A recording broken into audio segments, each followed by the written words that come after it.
सासू माँ बदल गई। कहानी उस घर की है जहाँ बहू और बेटी को एक माना जाता था, लेकिन फिर अरे शिखा बेटा, तू रसोई में क्यों घुसी रहती है? जा, रोटी मैं बना लूंगी। नहीं नहीं माँ जी, आप बैठिए, बस सारा खाना बन ही गया है। श्वेता को बोल देती हूँ, वो खाना लगा देगी सबका। सॉरी भाभी, मेरे पास वक्त नहीं है।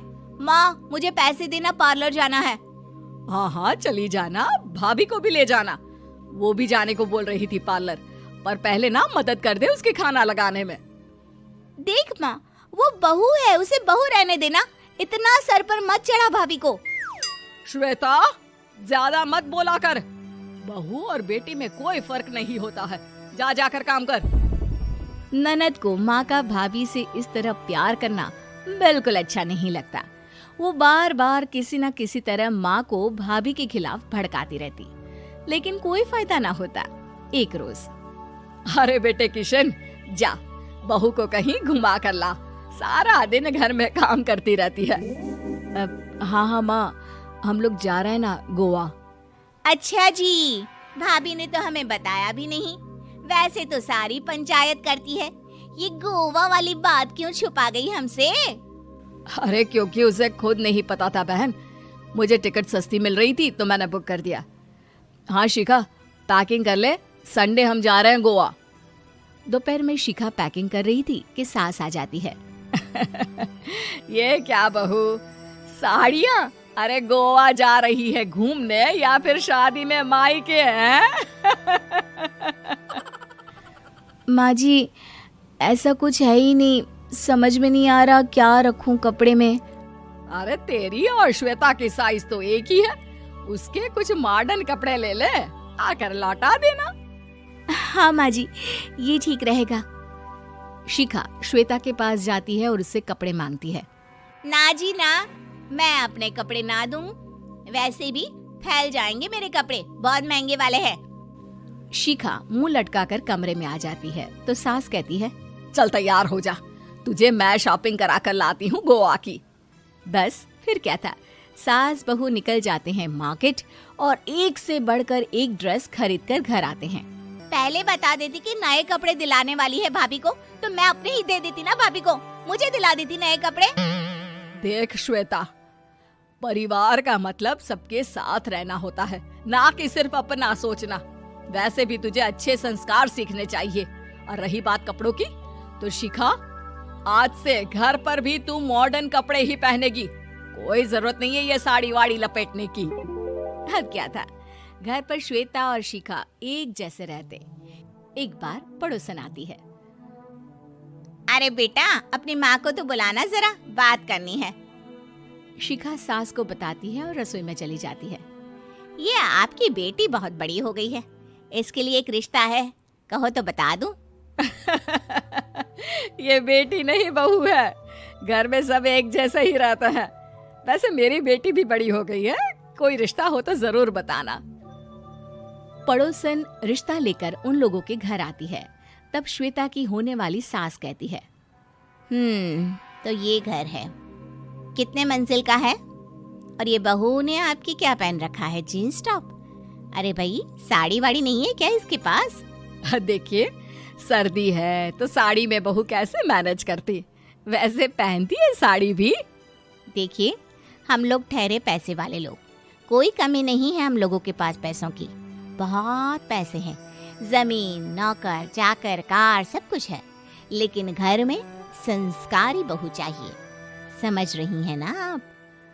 सास कुछ कहती कि श्वेता बोल पड़ती है, हाय रे, नौकर चाकर से लेकर जमीन, कार, पैसा, हाँ हाँ, मुझे रिश्ता मंजूर है, मंजूर है मुझे। अरे रुक जा श्वेता, मैं बात कर रही हूँ ना।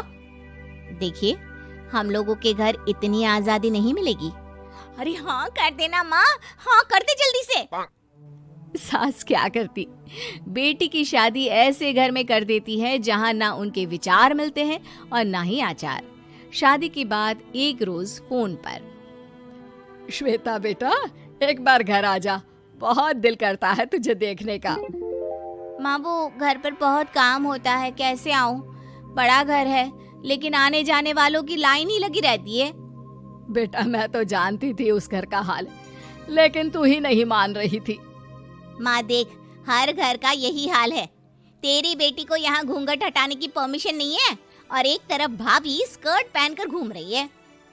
बेटा मुझे क्या पता था कि मेरी बेटी को ससुराल के नाम पर पिंजरा मिल जाएगा। अच्छा माँ, फोन रखती हूँ, सास को गर्मा गर्म रोटी खिलानी है। तुम लोगों की तरह नहीं कि एक रोटी बनाओ, एक सब्जी बनाओ, फिर सारा दिन फ्री होकर घूमो। सास फोन तो रख देती है, लेकिन सोच में पड़ जाती है कि एक तरफ बेटी जिसे कोई आजादी नहीं, वहीं दूसरी तरफ बहू जिसे देखकर लगता ही नहीं कि उसकी शादी भी हुई है। अगले रोज।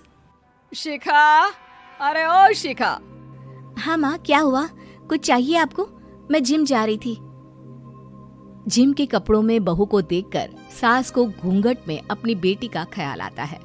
देख बहू, घर में बहू की तरह रहा कर। इतने टाइट कपड़े पहनकर जिम जाना पसंद नहीं मुझे। जा जाकर रोटी बना। रोटी? माँ अभी तो शाम के 6 बजे हैं, इस वक्त रोटी? अब क्या मेरे खाने पीने पर भी पहरा है? अरे जब मर्जी तब मैं अपने घर में खा भी नहीं सकती क्या? बहू को अजीब लगता है। वो समझ नहीं पाती कि जो सास कल तक इतनी सपोर्टिव थी, उन्हें अचानक से क्या हो गया। वो किचन में जाती है, गरम रोटी के साथ 2 तरह की सब्जी, रायता, सलाद सब लेकर सास के पास आती है। माँ जी, खाना। इतना सारा खाना? राक्षस समझा है क्या मुझे? रोटी मांगी थी मैंने गर्मा गर्म बस। पर माँ जी, रोटी खाती किससे आप? सब्जी तो बनानी थी ना। अरे भूख मर गई मेरी तेरी बहस से। जा जाकर काम कर, अंदर पूरी रसोई साफ कर। बहू अंदर चली जाती है। थोड़ी देर में श्वेता घर आती है। अरे शिखा जल्दी से चाय ला, पकवान बना, मेरी बेटी आई है। अरे नहीं नहीं माँ, ड्राइवर बाहर खड़ा है। मैं तो घर का कोई सामान खरीदने के बहाने यहाँ आ गई हूँ, मुझे जाना होगा। अरे बेटा, पर कितने दिनों बाद देख रही हूँ तुझे, रहने आ जाना 2-4 दिन के लिए। आ जाऊंगी माँ, जब मेरी सास मरेगी तब।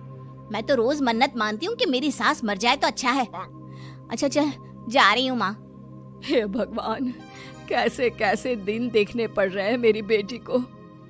सास अंदर जाती है, जहाँ श्वेता की जिम वाली सहेली का फोन आया होता है। क्या बात है, आज जिम नहीं आई? अरे पता नहीं यार, आज माँ को क्या हो गया अचानक। पर खैर कोई नहीं, लगता नहीं कि मैं अब जिम आ पाऊंगी। शिखा स्पीकर पर बात कर रही थी, जिसे सास सुन रही थी। यार ये सास ना होती ही ऐसी है। मैं तो कहती हूँ बुढ़िया जल्दी मरे और तू आराम से जिए। शिखा को सहेली की बात पर गुस्सा आ जाता है। माँ के मरने की कौन सा बच्चा दुआ मांगता है मोहिनी? आगे से ऐसी बात मेरे सामने मत करना। हमारे घर की शोभा ही माँ है। क्या हुआ जो थोड़ी सख्ती दिखा रही है? उसमें भी कोई ना कोई उनकी भलाई ही होगी। मैं तो कहती हूँ भगवान मेरे जैसी सास सबको दे, जो सिर्फ माँ की तरह है। सास वाली तो कोई बात ही नहीं है उनमें। सास ये बात सुन रही थी। उनकी आंख में आंसू आ जाते हैं कि क्यों वो बेटी की किस्मत में बहू को भी भागीदार बना रही थी।